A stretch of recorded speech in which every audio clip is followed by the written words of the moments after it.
Hello student, आज हम पढ़ेंगे सामाजिक विज्ञान कक्षा 8 का चैप्टर नंबर 7 जिसका नाम है जलवायु परिवर्तन। जलवायु परिवर्तन मतलब क्या होता है बच्चों? क्लाइमेट में परिवर्तन, चेंजेस आना। जैसे आप देखते हैं कि हमारे जो मौसम में परिवर्तन आता है, ठीक उसी प्रकार से जलवायु में किस प्रकार से परिवर्तन आता है, जलवायु में परिवर्तन आने से क्या क्या चीज़ें होती है, इसके बारे में इस चैप्टर में हम पढ़ेंगे।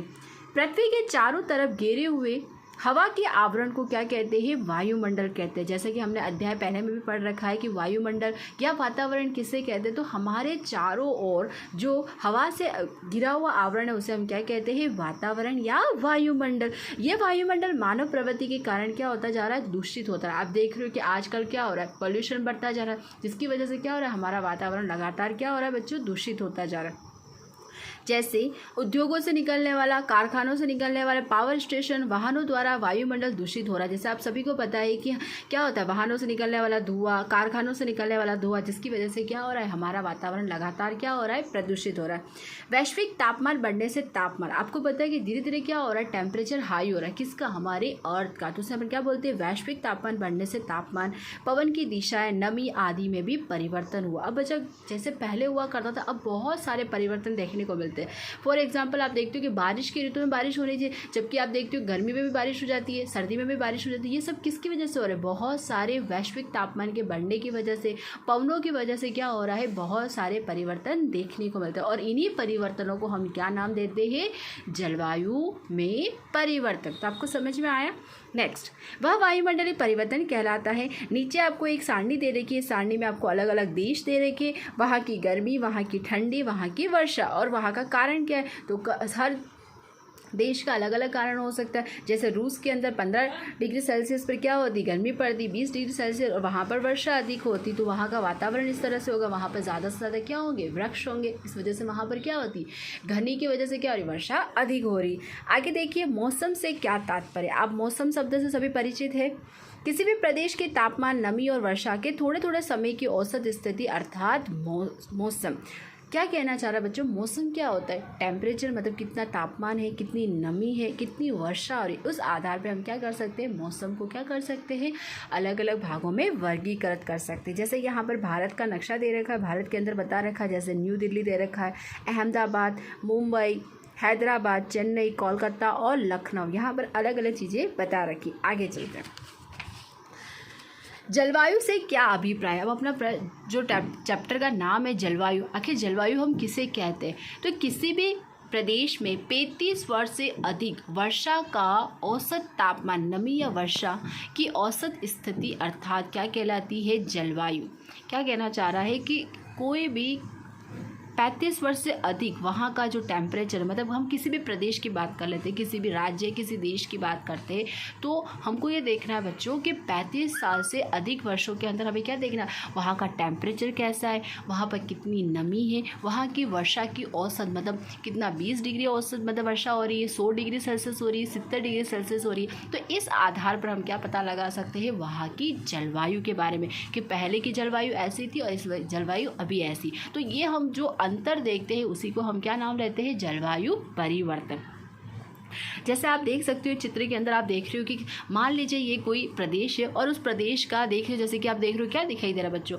पेड़ पौधे आपको थोड़े थोड़े कैसे दिखाई दे रहे हैं? सूखे सूखे देखिए। धरातल को देखो, धरातल भी कैसा दिखाई दे रहा है? सूखा सूखा दे रहा है। लेकिन क्या होता है 35 वर्ष के बाद वहीं पर उसी जगह पर आप देख रहे हो कि जैसे किस तरह से दिखाई दे रहा है आपको? वाटर यानी कि बारिश होते हुए पानी दिखाई दे रहा है कि नहीं दिखाई दे रहा है? तो ये क्या देखने को मिला? इसमें और इसमें हमको अंतर देखने को मिला, यानी कि जलवायु में क्या आ गई? परिवर्तन आ गया।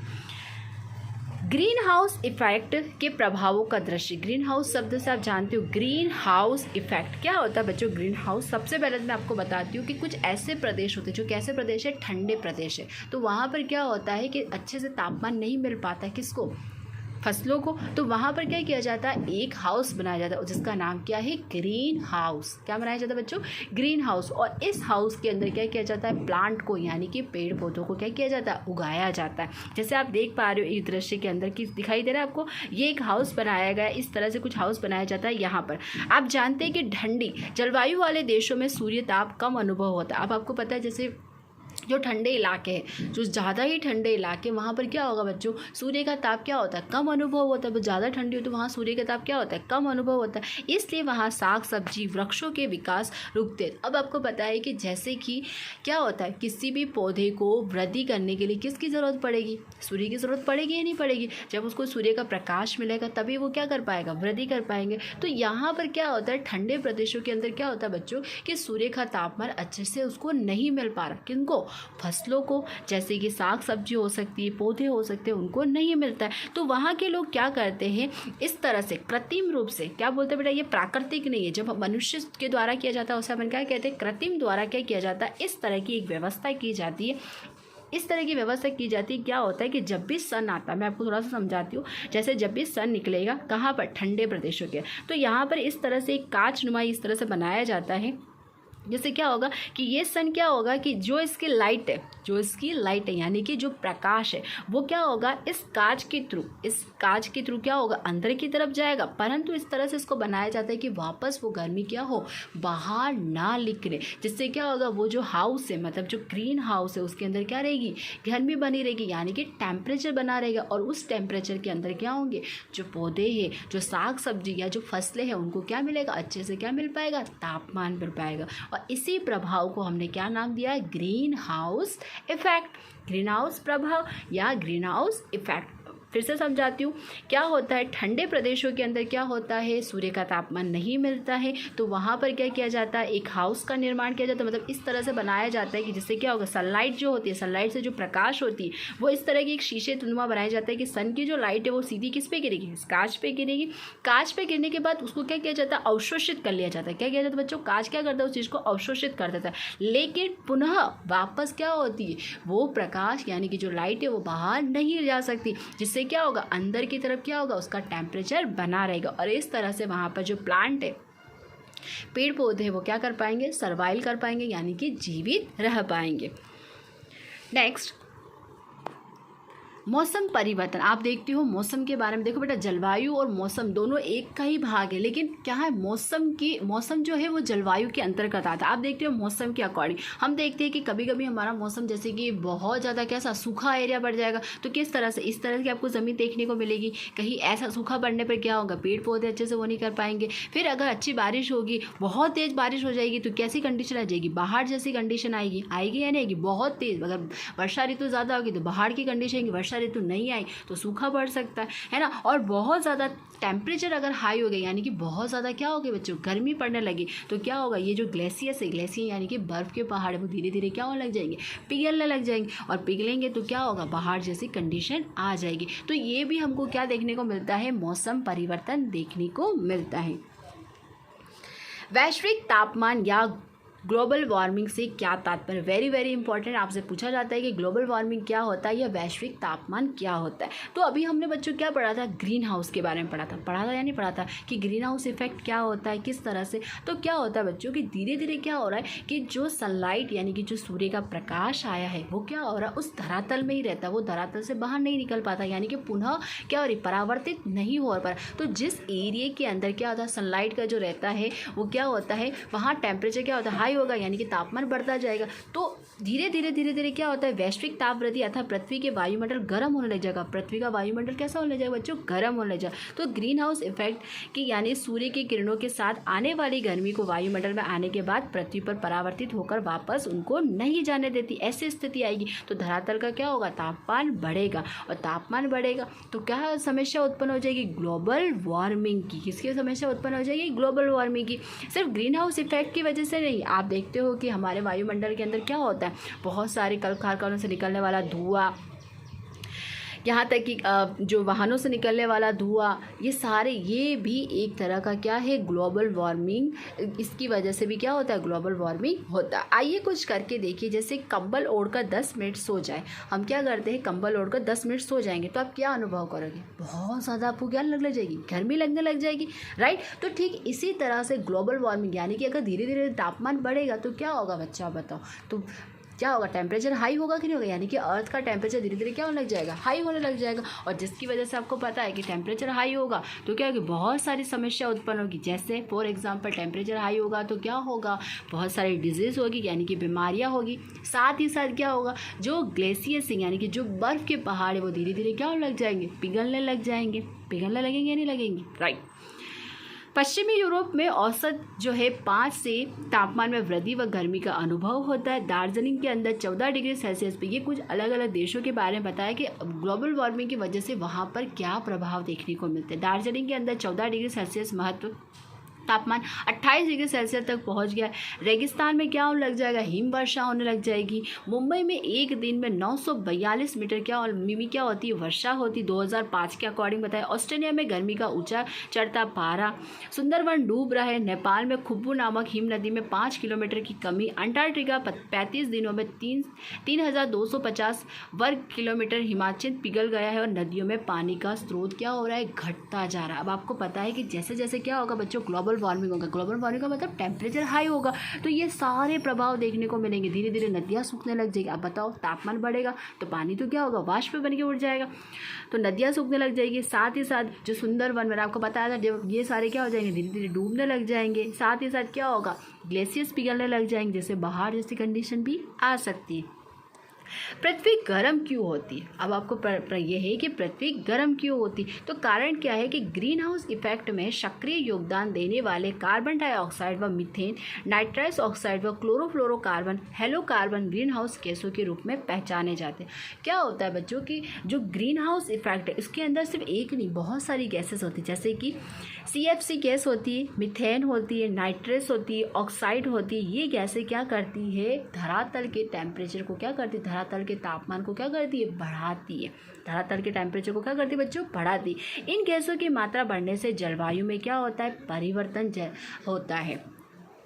अंतिम 100 वर्षों में यहाँ का टेम्परेचर कितना, 0.6 से वृद्धि। यहाँ पर देखो टेम्परेचर क्या हो रहा है, धीरे धीरे क्या हो रहा है, वृद्धि हो रहा है। किसकी वजह से, ग्रीन हाउस इफेक्ट की वजह से। तो कहीं ना कहीं हमने क्या देखा, ग्रीन हाउस इफेक्ट क्या कर रहा है, एक तरह से फायदेमंद है। कहाँ, कैसे क्षेत्र, ठंडे क्षेत्रों के लिए, लेकिन कुछ क्षेत्र जैसे है वहाँ पर क्या करता है, ये ग्लोबल वार्मिंग जैसी समस्या को भी क्या करता है, उत्पन्न करता है। अब देखो बेटा, यहाँ पर बता रखा है कि जो हम ग्रीन हाउस इफेक्ट है उसके अंदर कौन कौन सी गैसें शामिल होती है। तो ये बहुत इंपॉर्टेंट, आपसे पूछा जाता है कि ग्रीन हाउस इफेक्ट में कौन कौन सी गैसें शामिल होती हैं। तो सबसे पहले कार्बन डाइऑक्साइड कितना, 64%। CO2 को क्या बोलते हैं अपन, कार्बन डाइऑक्साइड। नेक्स्ट है CFC, बहुत बार पूछा जाता है CFC का फुल फॉर्म क्या होता है, तो क्लोरोफ्लोरोकार्बन, ये कितना परसेंट होता है, 65%। फिर होता है मीथेन गैस, ये कितना, 10%। हेलोकार्बन 0.5%। ये सारे ही हमारे क्या है, ग्रीन हाउस जो है प्रभाव के अंदर महत्वपूर्ण गैसेस है। और इन्हीं गैसेस की वजह से क्या हो रहा है, धरातल का तापमान बढ़ रहा है। और धरातल का तापमान बढ़ रहा है तो ग्लोबल वार्मिंग जैसी समस्या उत्पन्न हो रही है। आपको समझ में आया। नेक्स्ट, आज से 100 वर्ष पहले कार्बन डाइऑक्साइड जो था 275 ppm और आज कितना हो गया है, 350 ppm हो गया। यानी कि क्या हो रहा है, कार्बन डाइऑक्साइड गैस का क्या हो रहा है, धीरे धीरे क्या हो रहा है, वृद्धि हो रही। और वृद्धि होने का मुख्य कारण क्या है, ग्रीन हाउस इफेक्ट, और जिसकी वजह से क्या हो रहा है, तापमान बढ़ रहा है, राइट। नेक्स्ट, ppm अर्थात, अच्छा ppm क्या होता है, एक यूनिट होता है जिसे बताते हैं पार्ट पर मिलियन, 10 लाख एक भाग, यानी कि 0.28% हो तो उसको अपन क्या लिखेंगे, 280 ppm कहलाता है।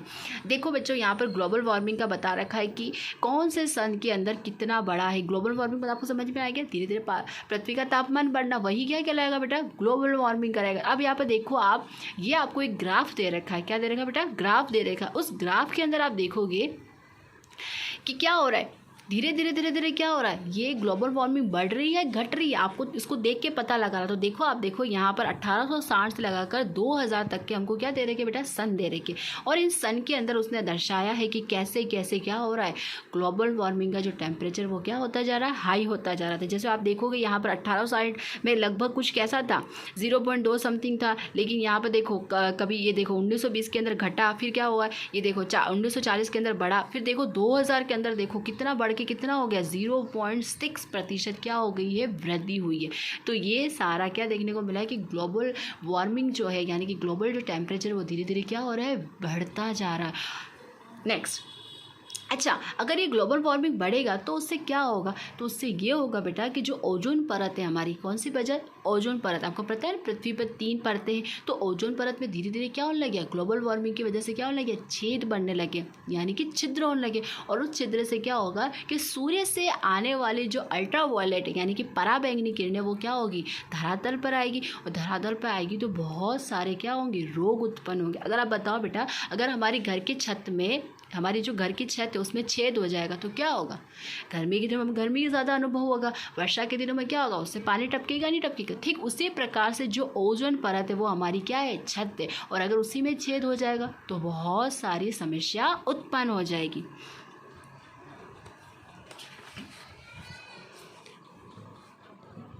वर्ल्ड मेट्रोलॉजिकल ऑर्गेनाइजेशन WMO, विश्व मौसम संस्था, वेरी इंपॉर्टेंट है, आपसे पूछा जाएगा विश्व मौसम संस्था का क्या नाम है? WMO। ये बताती है कि 1850 से आज तक 2008 के वर्ष का समुद्र और जमीन सतह पर संयुक्त तापमान 0.31 में था, और वह 1961 में 1990 के समय में उसका औसत तापमान क्या हुआ है? अधिक हुआ, यानी कि धीरे धीरे क्या हो रहा है? तापमान में क्या होती जा रही बेटा?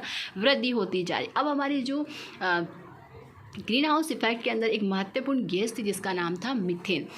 1750 के अंदर, यानी कि सन 1750 के अंदर इसका ppm कितना था? पार्ट ऑफ 4 मिलियन 315 था, परंतु 2005 के अंदर आप देखोगे तो कितना हो गया? 1764 हो गया। यानी कि धीरे धीरे क्या हो रहा है?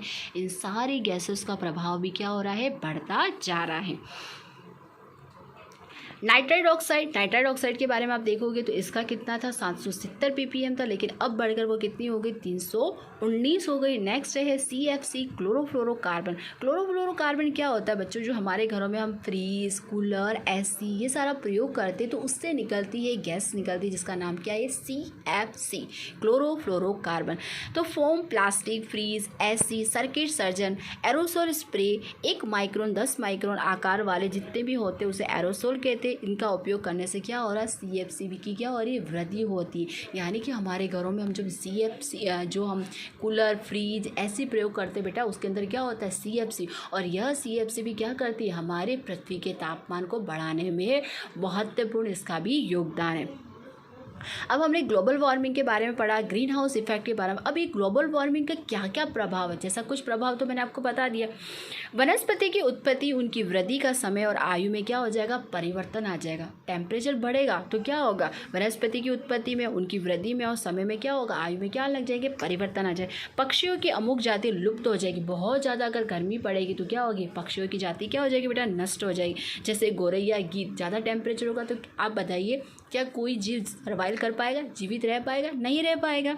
हिमालय के 2000 हिम नदियाँ पिघल गई। आप देखोगे जो हमारे ध्रुवों पर जो बर्फ़ के पहाड़ है वो धीरे धीरे क्या होने लगे? पिघलने लगे। किसकी वजह से? ग्लोबल वार्मिंग की वजह से। जैसे आप चित्र में देख पा रहे हो, ये देखिए, ये दे रखा है जून 19, 2006 का, 2003 का, 2001 का। तो ये देखो जो हिमालय पे जो आपको दिखाई दे रही है, जो हमारे बर्फीले पहाड़ जिसको अपन बोलते हैं ग्लेशियर्स, वो क्या हो गए? वैश्विक प्रभाव की वजह से, यानी कि ग्लोबल वार्मिंग की वजह से धीरे धीरे क्या होने लगे? पिघलने लगे हैं। अंतिम 10 वर्ष में अकाल, बवंडर, अतिवृष्टि और बाढ़ की मात्रा भी बढ़ रही है। अब आप जैसे जानते ही हो कि क्या हो रहा है? ग्लोबल वार्मिंग की वजह से अकाल, बवंडर, अतिवृष्टि, बाढ़ जैसी समस्या भी आने लगी है। हाल ही में आपने देखा कोरोना के साथ साथ बहुत सारे ऐसे थे जैसे बिहार और इन राज्यों के अंदर क्या देखने को मिला? बाढ़ जैसी समस्या भी आ गई थी। और ये क्या कारण है? खास कारण क्या है इसका? Global warming. क्लियर? जहाँ वर्षा अधिक होती है वहाँ उसकी मात्रा कम हो रही। कुछ ऐसे राज्य है भारत के अंदर, ऐसे राज्य जहाँ पर बहुत ज़्यादा क्या होती थी? वर्षा होती थी, परंतु ग्लोबल वार्मिंग जैसी समस्या की वजह से क्या हो रहा है बेटा? अब वहाँ पर वर्षा भी कम हो रही। जैसे राजस्थान में, दुबई में भारी वर्षा का अनुभव होता है। चेरपुंज में अनावृष्टि। खेती में दलहन का उत्पादन कम होता है। अब खेती में क्या हो रहा है? दालों का उत्पादन धीरे धीरे क्या होने लगा बेटा? कम होने लगा। ज़मीन में पानी का स्तर घट रहा है। Very important. अब क्या होगा? तापमान बढ़ रहा है तो पानी को वो क्या कर रहा है, सोखता जा रहा है। तो ज़मीन में क्या हो रहा है बेटा, पानी का स्तर धीरे धीरे क्या होता जा रहा है, घटता जा रहा है। हिम नदी पिघलने से समुद्र जल में वृद्धि हो रही। अब बर्फ़ अगर पिघलेगा तो वो पानी कहाँ जाएगा, समुद्र में जाएगा। तो समुद्र का जल धीरे धीरे क्या हो रहा है, बढ़ता जा रहा है। समुद्र के किनारे कटाव का स्तर बढ़ रहा है। समुद्र के किनारे क्या हो रहा है, कटाव के स्तर बढ़ रहा है। तापमान बढ़ने से लोगों में डिहाइड्रेशन भी और कुपोषण जैसा शिकार होता है। अगर टेम्परेचर हाई होगा, आपको पता है अगर हम बाहर जाते हैं धूप के अंदर तो हमको क्या हो जाता है, डिहाइड्रेशन का मतलब होता है दस्त लग जाती है हमको, हमें पानी की कमी हो जाती है, हमें चक्कर आने लग जाते हैं। ये सारी भी क्या होती है, समस्या उत्पन्न होती है, राइट। कुपोषण जैसे शिकार, अगर अच्छे से किसी बालक को या बालिका को भोजन नहीं मिलेगा तो कुपोषण के भी शिकार हो जाएंगे। ऋतु चक्र में परिवर्तन आ गया, बहुत इंपॉर्टेंट। अब आप देखते हो कि बहुत सारे ऋतु चक्र में परिवर्तन देखने को मिलता है। जैसे मैंने आपको बताया ना बेटा कि गर्मी में बारिश हो जाती है, बारिश में गर्मी लगने लग जाती है। जैसे हाल की बात करें, अभी कैसा चल रहा है हमारा मौसम, गर्मी वाला थोड़ा है ना, लेकिन अभी कैसा फील करो, ऐसा फील हो रहा है जैसे कि बहुत तेज क्या हो रही, गर्मी पड़ रही, जैसे आप अनुभव कर रहे होंगे। तो ये सारे जो परिवर्तन हो रहे हैं किसमें बेटा, मौसम के अंदर, तो ये एक मुख्य समस्या किसकी वजह से हो रहा है, ग्लोबल वार्मिंग की वजह से, right.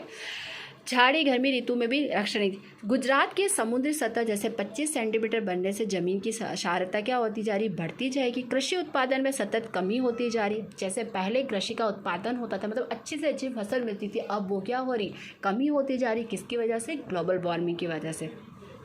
Cholera, dengue, malaria, yellow fever, swine flu आदि रोगों का प्रमाण भी क्या होता जा रहा है, बढ़ता जा रहा है। आप देख रहे हो नई रोग क्या हो रहे हैं, उत्पन्न हो रहे हैं। और ये भी एक प्रमुख कारण किसका बेटा, ग्लोबल वार्मिंग का। मालदीव, बांग्लादेश, फिलीपींस द्वीपों, वेस्ट इंडीज़ द्वीपों, वो ऑस्ट्रेलिया महाद्वीप के किनारे पे भी आप देख रहे हो ये धीरे धीरे क्या हो रहा है, डूबते चले जा रहे हैं। क्यों डूबते जा रहे हैं, क्योंकि ये समुद्र के आसपास वाले क्षेत्र। और आप देखोगे जैसे जैसे क्या हो रहा है, ग्लेशियर्स पिघल रहे हैं, तो ये सारे द्वीप क्या हो रहे हैं, धीरे धीरे क्या हो रहा है, पानी के अंदर डूब रहे हैं। ग्रीन पीस संस्था के मुताबिक 2100 गुजरात के अंदर बसने वाले 55 लाख लोगों के स्थानांतरण करना पड़ा। ये कह रहे हैं कि जो समुद्र वाले स्थान है वहाँ पर जो गुजरात के अंदर लोग रहते थे, अब उनको क्या करना पड़ा, स्थानांतरण करना पड़ा। क्यों, क्योंकि अगर बहुत ज़्यादा क्या होगा, समुद्र तट का मतलब बढ़ता जाएगा तो लोग क्या हो जाएंगे, बह जाएंगे। तो उनको भी वहाँ से क्या करना पड़ा, स्थानांतरित करना पड़ा, मतलब उनको वहाँ से दूसरी जगह पर। वैश्विक तापमान की वृद्धि के कारण फूल खुशबू खो रहे हैं। Very important. आजकल क्या हो रहा है, हम बहुत सारे फ्लावर्स देखते बेटा, पर उनकी खुशबू नहीं है। क्यों, क्योंकि टेम्परेचर हाई हो रहा है। टेम्परेचर हाई तो जो उनकी महक है वो धीरे धीरे क्या होती जा रही, खोती जाती। घर में अभी आप जैसे अभी नवरात्रि के टाइम चल रहा है, आप देखो घर में फूल वूल लेके आओगे, आप उसकी जो गुलाब की खुशबू पहले हुआ करती वो अब आपको देखने को नहीं मिलती। मधु छत्ता नाम मात्र रह गया। Very important. मधुमक्खी के छत्ते जो पहले बहुत हुआ करते थे, परंतु अब क्या हो गए, बहुत नाम मात्र, कहीं कहीं पर ही हमको क्या देखने को मिलते हैं, मधुमक्खी के छत्ते देखने में। तो ये सारे कारण क्या है बेटा, ये सबकी किसकी वजह से हो रहा है, ग्लोबल वार्मिंग की वजह से। पृथ्वी पर तापमान बढ़ने की वजह से क्या हो रहा है, आप देख रहे हो पृथ्वी का तापमान बढ़ने का खास कारण क्या है। तो मैंने आपको पहले ही बताया कि ओजोन परत में पड़ने वाले छिद्र की वजह से क्या हो रही, सूर्य से आने वाली अल्ट्रावायलेट जो है पराबैंगनी किरणें वो क्या हो रही, सीधी क्या हो रही है, पृथ्वी पर आ रही है। और इसकी वजह से भी क्या हो रहा है, पृथ्वी का तापमान बढ़ रहा है। दूसरा, जो कारखाने हैं, जो फैक्ट्रियाँ हैं, उनसे निकलने वाला धुआं, उसके अंदर बहुत सारी गैसेस है जैसे कार्बन मोनोऑक्साइड। दूसरा मैंने बताया बेटा कि जो हमारे घरों में फ्रिज है, कूलर है, इनसे कौन सी गैस निकलती, क्लोरोफ्लोरो। और ये क्लोरोफ्लोरो भी क्या करे, हमारे तापमान को बढ़ाने में सहायक है। नेक्स्ट, एसी, जैसे मैंने बताया था एसी के अंदर भी कौन सी गैसेस निकलती, सीएफसी। और ये भी क्या करे, टेम्परेचर को हाई कर रही। अपरंपरागत ऊर्जा के स्रोत। अब हमने क्या किया है, अपरंपरागत ऊर्जा के स्रोत दो तरह के होते हैं, एक तो परंपरागत और एक क्या होता है बेटा, अपरंपरागत। तो अपरंपरागत ऊर्जा स्रोत कैसे, जैसे सौर ऊर्जा है, पवन ऊर्जा है, पवन सौर ऊर्जा है, ज्वार भाटा, ये सारे क्या हैं, हमारे अपरंपरागत ऊर्जा के स्रोत। ग्लोबल वार्मिंग के बचने के उपाय। अब हमने पढ़ तो लिया कि ये समस्या की वजह से ये हो रहा है, तो हम इससे बचे कैसे, क्योंकि बचना भी ज़रूरी, नहीं तो एक टाइम के बाद तो ऐसा होगा कि पूरा हमारा जो है पृथ्वी जो पूरी क्या हो जाएगी, सूख जाएगी। तो क्या करना पड़ेगा हमें, उससे बचने के क्या क्या उपाय करने पड़ेंगे। तो CO2 का उत्सर्जन करने वाले स्रोतों का उपयोग घटाना पड़ेगा। कहने का जो कार्बन डाइऑक्साइड जिससे निकलती है, उन स्रोतों को हमको क्या करना पड़ेगा, घटाना पड़ेगा। आप जो वाहन चलाते हो बेटा, उसके अंदर कौन सी गैसेस निकलती, कार्बन डाइऑक्साइड गैस निकलती है, तो उनको क्या करना पड़ेगा, उन स्रोतों को क्या करना पड़ेगा, हमें कम से कम उपयोग में लें। वृक्षारोपण करना, वृक्षों का जतन करना, जंगल नहीं काटने, ये सारी चीज़ें, अगर ज़्यादा से ज़्यादा वृक्ष होंगे, जैसे मैंने आपको पहले बताया, ज़्यादा से ज़्यादा जंगल होंगे, वन होंगे, तो उससे क्या होगा बेटा, पोल्यूशन नहीं बढ़ेगा, और पोल्यूशन नहीं बढ़ेगा तो तापमान में क्या आएगी, गिरावट आने लग जाएगी। पॉलीथीन बैग का उपयोग कम करना है, पॉलीथीन बैग का उपयोग को हमको टालना है, क्योंकि आपको पता ही है कि पॉलीथीन पिघलता नहीं, तो ये भी कहीं ना कहीं क्या करता है, पॉल्यूशन को बढ़ाने में सहायक होता है। खाद्य व जंतुनाशक दवाइयों का विवेकपूर्ण उपयोग करना, अभी आजकल हम देखते हैं ना कि खेतों के अंदर हम ये उर्वरक, जंतुनाशक दवाई कर रहे थे, इनका भी उपयोग हमें कम से कम करना, क्योंकि यह भी कहीं न कहीं वैश्विक तापमान को बढ़ाने में सहायक है। समुद्र में लौह कणों का छिड़काव करके इसके अंदर प्लैंकटन नामक द्रवी जीवों का विकास और उनके प्रकाश संश्लेषण की क्रिया के लिए कार्बन डाइऑक्साइड का उपयोग करने वाले ग्लोबल वार्मिंग से बचाना है। सजीव खेती को अपनाना, यानी कि जो पहले हुआ करती थी, हमारे दादा परदादा जी के समय में जो खेती हुआ करती थी, क्या करते थे, मवेशियों का जो गोबर हुआ करता था उसी से हम खेती करते थे, तो हमें वही वापस क्या करना पड़ेगा, अपनाना पड़ेगा। क्यों? क्योंकि वो जो मिट्टी की उर्वरता को बढ़ाए रखेंगे। पशु के आहार में बायोटिक मिलाए, और जिसमें पशुओं के आमाशय में मीथेन पैदा करने वाले जीवाणु पर क्या हो जाए, नियंत्रण हो जाए। गृह उपयोगी साधनों का विवेकपूर्ण उपयोग करना है, हम घरों में जो उपयोग करते हैं उनका विवेकपूर्ण करना है। मतलब कहने का बेटा वो चीज़ें हमें उपयोग में नहीं करनी कि जो हमारे पृथ्वी के तापमान को बढ़ाने में हो, जैसे एसी, कूलर, फ्रिज। मैं ये नहीं बोल रही हूँ नहीं करना है, पर उसकी जगह पर हमें ऐसी चीज़ों का उपयोग करना है जिससे क्या हो कि हम पृथ्वी के तापमान को बढ़ाने में कमी कर सकें।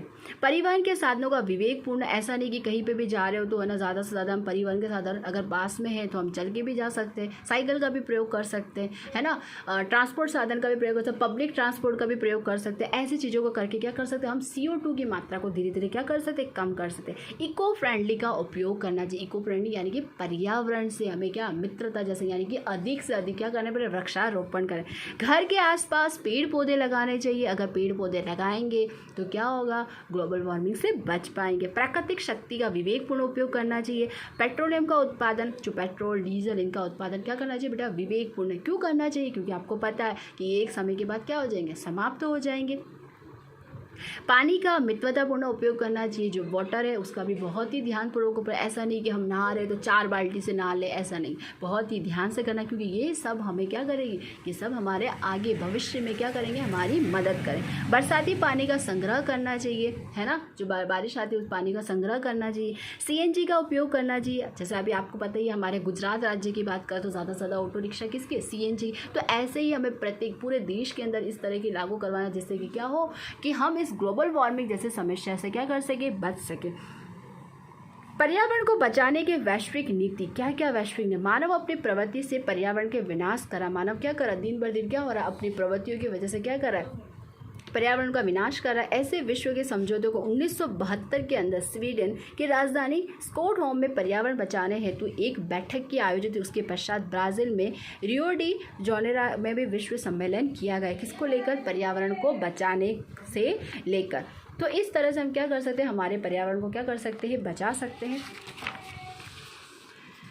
ग्लोबल वार्मिंग के संदर्भ में विश्व स्तर पर दिसंबर 2009 में डेनमार्क की राजधानी कोपेनहेगन में ऐसे निश्चय किया गया कि विकसित राष्ट्र यानी कि carbon cut green house effect को प्रभावित करने वाली गैसेस उत्सर्जित को क्या करेंगे, हम घटाएंगे। यानी कि जो ग्रीन हाउस इफेक्ट है उनके अंदर जो गैसेस है उनको क्या करेंगे, कम करने की कोशिश करेंगे।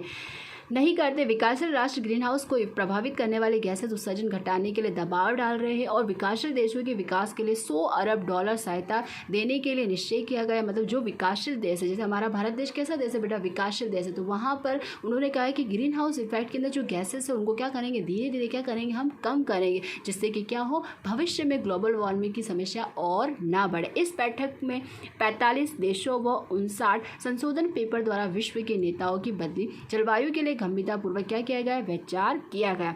विश्व में औसत नागरिक 4.5 मेट्रिक टन कार्बन गैस छोड़ता है। ये कहा गया है कि पूरे वर्ल्ड के अंदर एक नागरिक जो है वो औसत कितना 4.5 मेट्रिक टन कार्बन गैस छोड़ता है। तो भारत का नागरिक वैश्विक जो है 1.2 कार्बन छोड़ता है। यानी कि अन्य देशों के अंदर इतना कार्बन गैस किया जाता है, परंतु भारत के अंदर कितना किया जाता है, 1.2 मेट्रिक। तो अन्य विकासशील देश तो बहुत कम कार्बन गैस छोड़ते हैं। उसके विकास के लिए बड़े से पैमाने पर छूट देनी चाहिए। अमेरिका जैसे देश का नियंत्रण लादना चाहिए, क्योंकि वहाँ पर प्रत्येक नागरिक नागरिक कितना करता 20.6 मैट्रिक टन कार्बन गैस उत्सर्जित किया है। तो ये इस तरह की बैठक के माध्यम से क्या किया गया था कि जो वैश्विक तापमान है उसको धीरे से धीरे क्या किया जाए हम घटाएं यानी कि कम करें। तो आपको समझ में आया कि जलवायु परिवर्तन के क्या क्या कारण है, किस वजह से क्या हो रहा है, green house effect, global warming, इनके बारे में हमने अच्छे से पढ़ा। Thank you students.